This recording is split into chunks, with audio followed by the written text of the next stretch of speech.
Hello everyone, তো তোমরা সবাই কেমন আছো? আশা করছি সবাই খুব খুব ভালো আছো, আর আমিও বেশ ভালো আছি। আমরা বাসে করে চলে আসলাম আজকের মতো আমাদের লাস্ট ডেস্টিনেশন, সেটা হচ্ছে আটারি বর্ডার। প্যারেড শুরু হতে প্রায় অনেকক্ষণ দেরি আছে। এর মধ্যে আমরা আমাদের দুপুরের লাঞ্চটা করে নেব, কারণ সবারই ভীষণ খিদে পেয়ে গেছে। যেতে যেতে এই পুচকুগুলো বায়না ধরলো যে তারাও ইন্ডিয়ান ফ্ল্যাগের পেন্ট করাবে মুখে, তো যার জন্য এখানটা আবার একটু দাঁড়িয়ে পড়লাম। এই পেন্ট করানোর জন্য এক একজনের কাছ থেকে 20 টাকা করে নিয়েছে, তো তোমরা যদি চাও তাহলে তোমরাও করাতে পারো। এরপর আমরা চলে আসলাম আমাদের রেস্টুরেন্টের সামনে, আর রেস্টুরেন্টের নাম ছিল শাহী কিলা। তো এটা হচ্ছে ইন্ডিয়ান ফার্স্ট এবং লাস্ট রেস্টুরেন্ট। লাস্ট এবং ফার্স্ট বলার কারণ হচ্ছে এরপর থেকেই পাকিস্তান শুরু হয়ে যায়, তো ইন্ডিয়ার মধ্যে এটাই হচ্ছে লাস্ট রেস্টুরেন্ট। এই ট্যুরটা যারা অর্গানাইজ করে এই রেস্টুরেন্টটাও তাদেরই। তো আমরা বাস থেকে নামার পরে তারাই আমাদেরকে এই রেস্টুরেন্টে নিয়ে আসলো। এরপর চলে গেলাম আমরা ভেতরে, আর ভেতরের অ্যাম্বিয়েন্সটা ভীষণ সুন্দর ছিল। এটা ছিল একটা পাঞ্জাবি রেস্টুরেন্ট। খাবারের কোয়ালিটি এবং কোয়ান্টিটি অনুযায়ী দামটা আমাদের কাছে ভীষণই ওভার প্রাইস লেগেছিল, কিন্তু আমাদের কিছুই করার ছিল না। আমরা আশেপাশে আরও রেস্টুরেন্ট খোঁজার চেষ্টা করছিলাম, কিন্তু এই রেস্টুরেন্ট ছাড়া আশেপাশে আর কোনো খাবারের দোকানই ছিল না। আমাদের লাঞ্চ করা কমপ্লিট হয়ে গেছে। এরপর আমরা আমাদের আধার কার্ডগুলো নিয়ে লাইনে দাঁড়িয়ে পড়লাম, আর লাইন থেকে চেক ইন করে আমরা চলে আসলাম ভেতরে। লাইনে দাঁড়ানোর সময় এবং সিকিউরিটি চেকিং করার সময় কোনো রকম ভিডিও করতে দেয় না, তো যার জন্য একবারে ভেতরে এসে ভিডিওটা চালু করলাম। এখন আমরা দৌড়ে দৌড়ে সব গ্যালারির দিকে ছুটছি। আসলে আমাদের লাঞ্চ করতে করতে না অনেকটা দেরি হয়ে গেছে, আর মোটামুটি সবাই ভেতরে ঢুকে গেছে। এখন আমার ডাউট হচ্ছে যে আমি আদৌ ভালো সিট পাবো কিনা বসার জন্য। তোমরা যদি চাও তাহলে কিন্তু এই গ্যালারির ভেতরে সিটগুলো আগে থেকেই বুক করতে পারবে অনলাইনের মাধ্যমে। আমরা যখন ওয়েবসাইটে অনলাইনে বুক করতে গেছিলাম, জানি না কেন ওয়েবসাইটটা কাজই করছিল না, তো যার জন্য আমরা আর অনলাইনে বুকিং করতে পারি। ভেতরে ঢুকে দেখি যেখানটা শেড করে দেওয়া রয়েছে সেখান দিয়ে তো এক ফোঁটাও বসার জায়গা নেই, তো বাধ্য হয়ে আমাদের রোদের মধ্যেই বসতে হয়েছে। এরপর নিচের থেকে অ্যানাউন্স করছিল যে যদি কোনো মহিলারা মাঝখানে এসে নাচ করতে চাও তাহলে তোমরা এসে ডান্স করতে পারো। এর ভেতরে কোনো ছেলেরা কিন্তু অ্যালাউ ছিল না। সবাইকে ডান্স করতে দেখে আমারও ভীষণ যেতে ইচ্ছা করছিল, তো এরপরে আমি আর থাকতে না পেরে আমিও নাচ করতে চলে গেলাম। তো এর ভেতরে আমাকে হয়তো বোঝা যাচ্ছে না, আমি একদমই সাইডে ছিলাম। এখানে যারা যারা ডান্স করছে আমি তো কাউকেই চিনি না, কিন্তু সবাই ভীষণ ফ্রেন্ডলি ছিল, সবাই সবার সঙ্গে ডান্স করছিল। আমরা তো ভীষণ মজা করেছি এখানটায়। ডান্স হয়ে যাওয়ার পরে আমরা সবাই সবার জায়গায় বসে পড়েছি। এরপর প্যারেড শুরু হয়ে গেল।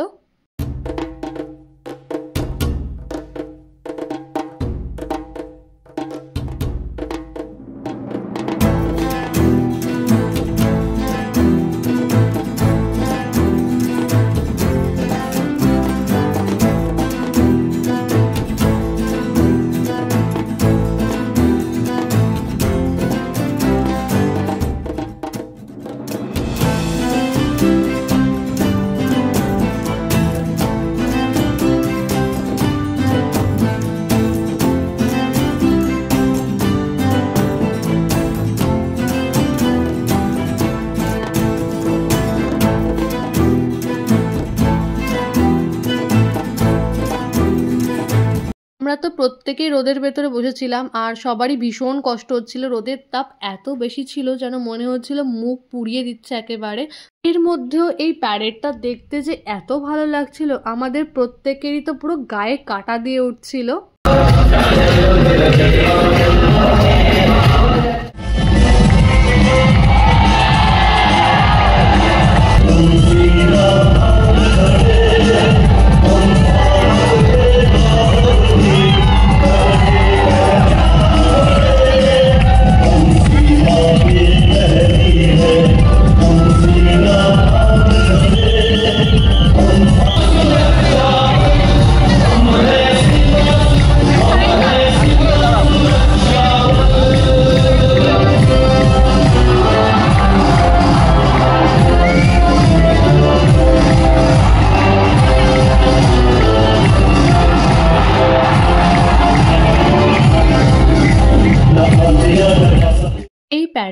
দেখার ইচ্ছা আমার বহুদিনের। মাঝখানে কোভিডের জন্য অনেক দিন এই প্যারেড কিন্তু পুরোপুরি বন্ধ ছিল। এই কয়েক বছর আগেই আবার শুরু হয়েছে এটা। এরপর কাশ্মীরে ওই অ্যাটাকটা হওয়ার পরেও কিন্তু এই আটারি বর্ডারটা পুরোপুরি বন্ধ করে দেওয়া হয়েছিল। এখন এই বর্ডারটা খুলেছে কিনা আমার ঠিক জানা নেই। এরপর তোমাদেরকে দেখাবো হচ্ছে ওয়াঘা বর্ডার। আসলে ইন্ডিয়ার সাইডে এই বর্ডারটাকে বলা হয় আটারি বর্ডার, আর পাকিস্তান সাইডে এই বর্ডারটাকে বলা হয় ওয়াঘা বর্ডার। তোমরা হয়তো দেখতেই পারছো যে পাকিস্তানের সাইডে কিন্তু একদমই লোকজন নেই, খুব কম লোকজন বসেছিল এই সাইডটাতে। আমরা প্রত্যেকে মিলে এত চেয়ার আপ করছিলাম, এত চিল্লাচ্ছিলাম, তো বেশ ভালো লাগছিল।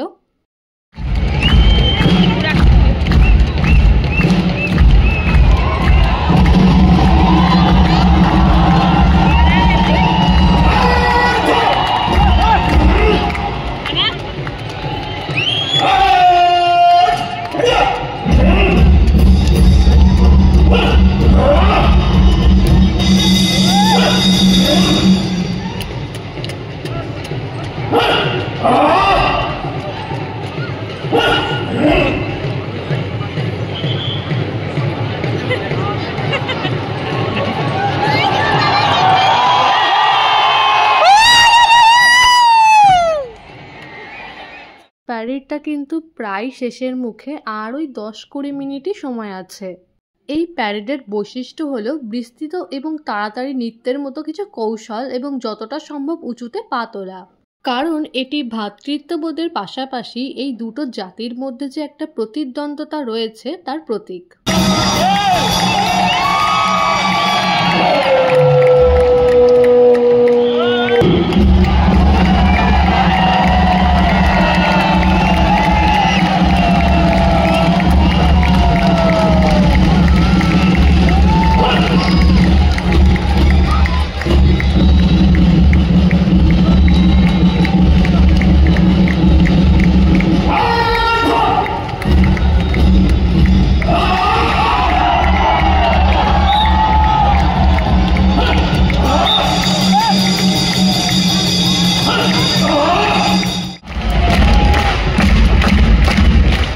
এবার তোমরা দেখতে পাবে যে আমাদের দু দেশের গেট কি করে একসাথে খুলে যাবে। গেটটা খোলার সঙ্গে সঙ্গে সবাই মিলে ভীষণ জোরে জোরে চিল্লাচিল্লি করছিল। এরপর দুই দেশের জওয়ানরা হ্যান্ডশেক করলো, আর এই সব দেখতে যে কি ভালো লাগছিল সেটা আমি তোমাদেরকে বলে বোঝাতে পারবো না। এরপর আবার গেটটা কিন্তু এক্ষুনি বন্ধও করে দেওয়া হবে।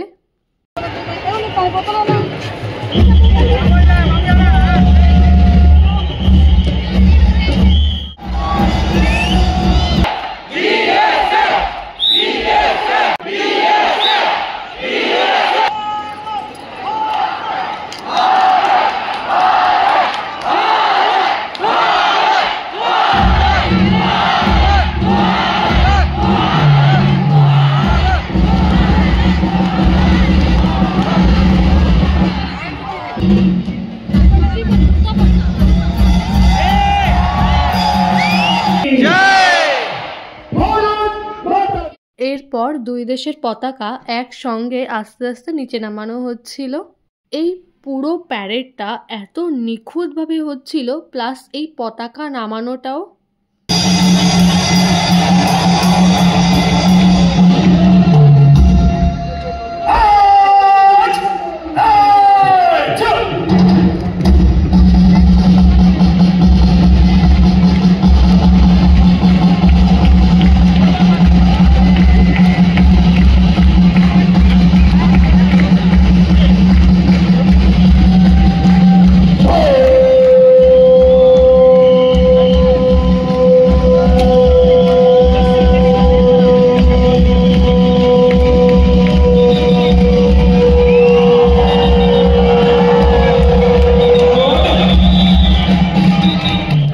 আজকের মতো প্যারেডটা প্রায় এখানেই শেষ। এবার দুই দেশের যে গেটটা খোলা হয়েছিল, এবার দুটো গেটই একসঙ্গে বন্ধ করে দেওয়া হলো।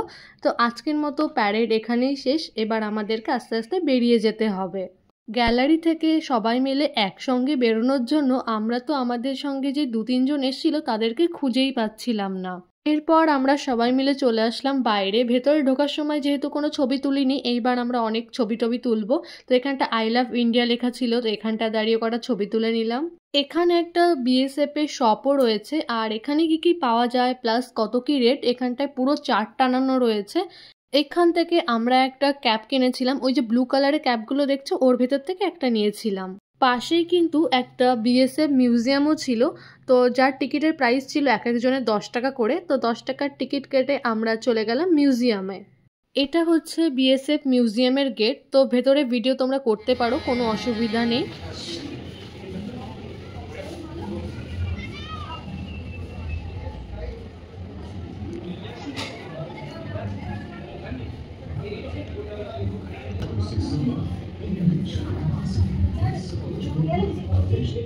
এই মিউজিয়ামের ভেতরে এসে তোমরা দেখতে পারবে যে আমাদের সীমারক্ষা বাহিনী অর্থাৎ বিএসএফ এর ইতিহাস এবং সাহসিকতার কিছু চিত্রাকর্ষক প্রদর্শন।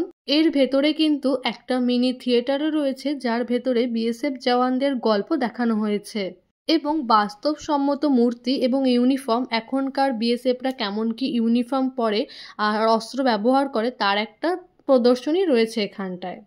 এরপর আশেপাশে আরও অনেক কিছুই দেখার ছিল, তো সেগুলো দেখে চলে আসলাম বাইরের দিকটায়।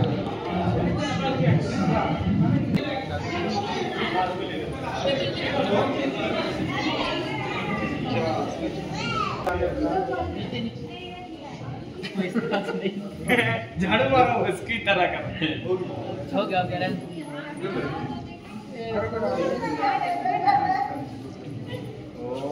ये बचा। মিউজিয়ামের ভেতর থেকে আমরা বাইরে বেরিয়ে এসেছি, আর দূর থেকে যে কাঁটা তারগুলো দেখছো ওটা কিন্তু পাকিস্তান। চলো এবার আমরা আমার বাসের দিকে এগোই, কারণ বাসে করে আমরা যেখান থেকে উঠেছিলাম আবার বাসটা কিন্তু আমাদের সেখানেই নামিয়ে দেবে। তো আজকের মতো ভিডিওটা তাহলে এখানেই শেষ করছি। ভিডিওটা ভালো লাগলে একটা লাইক করে দিও, আর আমার চ্যানেলে যদি নতুন হয়ে থাকো তবে অবশ্যই আমার চ্যানেলটা কিন্তু সাবস্ক্রাইব করে দিও। দেখা হবে পরের একটা ভিডিওতে। বাই।